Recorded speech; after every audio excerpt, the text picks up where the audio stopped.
Hi, Assalamualaikum. My name is Muhammad Lukman Hakim. I'm from the IB4A and my ID is SIB23110010 and I will present you my log.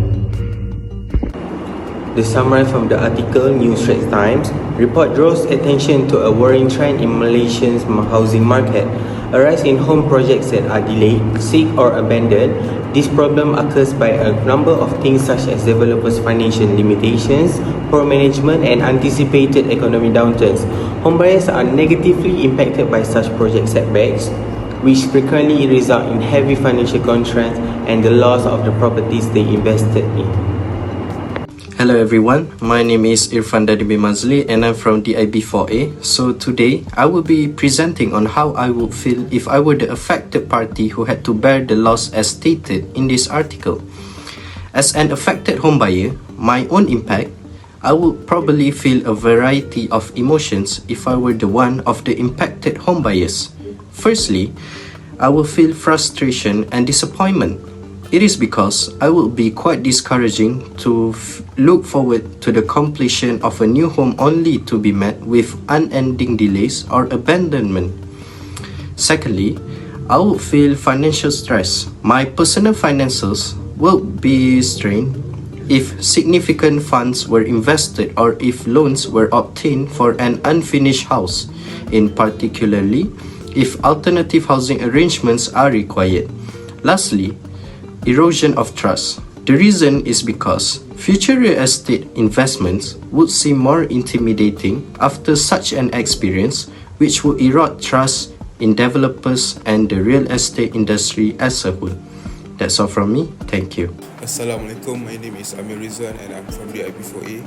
ID number SIB23110002. And I'll be presenting about the question which is explain how Gantt can help the housing developer to avoid the same issues as in the news from happening again. There is 3 ways how developer can avoid it. The first one is visual timeline, which they clearly outline the entire project schedule and so indicate all tasks with their duration, which lend supports in managing plan. And the second is resource allocation. This chart illustrates when and where resources are required so that resources are used more efficiently through allocation throughout the project cycle. And lastly, project tracking. It is constantly updated, therefore it reflects the current status of the project on time, instantly revealing any delays for early detection and corrective measure. Thank you. That's all from me. Assalamualaikum everyone, my name is Muhammad Zaifan. Today I will be presenting my part in this presentation, which is controlling methods for number 5. For the methods I choose is work breakdown structure. It defines the project by dividing it into its major subcomponents or tasks, which are then subdivided into more detailed components, and finally into a set of activities and their related costs. So how does WBS works? Firstly, we break down the tasks, which means divide project into smaller and manageable tasks.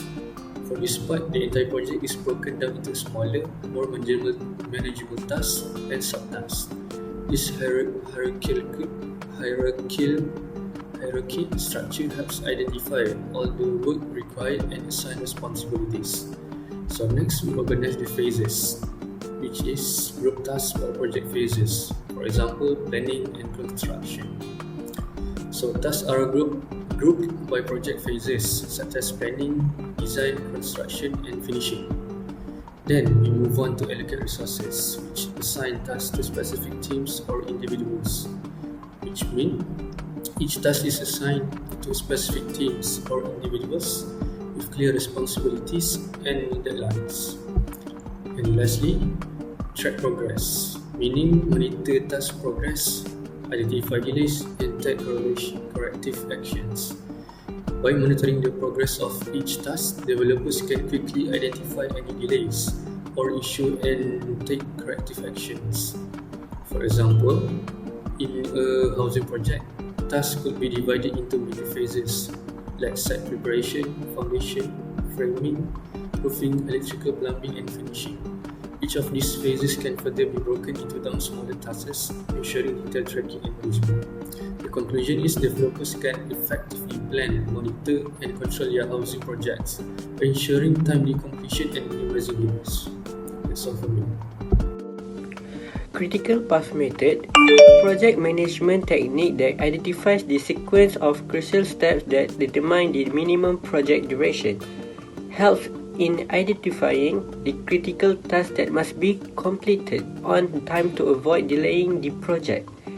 By focusing on the critical path, developers can allocate resources efficiently and ensure timely completion of essential tasks.